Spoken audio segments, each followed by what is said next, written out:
As you can see, we have three 1 amp circuit breakers mounted on our panel. Breaker 1 is a TMC1 with the M1 trip curve. Breaker 2 is a 1 amp TMC with the F1 trip curve. And breaker 3 is our new electronic ECE circuit breaker. We also have two current selectors. One is a 1/2 amp load, the other is a 1.5 amp load. We have two circuit selects, one for capacitive load and one for short circuit. Also on the board we have our Phoenix Contact step power supply, and we have a DC amperes and voltage readings.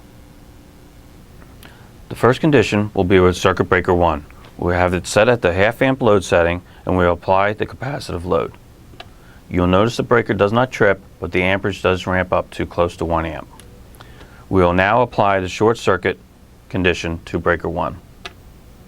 As you'll notice, the power supply goes into shutdown mode and the amperage ramps up above 3 amps and the breaker trips. We'll now apply the same conditions to breaker 2. As this has the fast time delay, the breaker will trip at the capacitive load. We will now apply the short circuit condition to circuit breaker 2. We will now apply the 1.5 amp load setting to breaker 1. As this is 150% overload, the breaker will trip.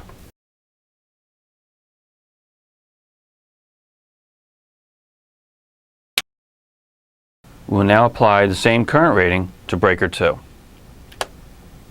Again, this is 150% overload.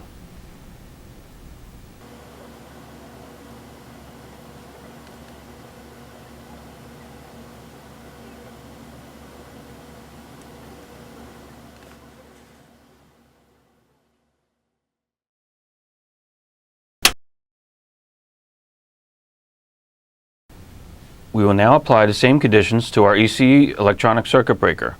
I'll hit the capacitive load and you will notice the LED light on the ECE will flicker. That is accepting the capacitive load and the breaker does not trip. We will now apply the short circuit condition to the ECE electronic circuit breaker. You will notice on the amp meter that the current does not go above 1.8 amps. This is the current limiting feature of the ECE. You'll also notice that the ECE breaker will trip before the power supply goes into a shutdown mode. We'll now apply the 24 volt DC signal to reset the ECE. We will now apply the 1.5 amp load to the ECE breaker. This is again 150% overload condition. The breaker immediately shuts down in 3 seconds. For more information on the ECE electronic circuit breaker, please visit phoenixcontact.com/ECE.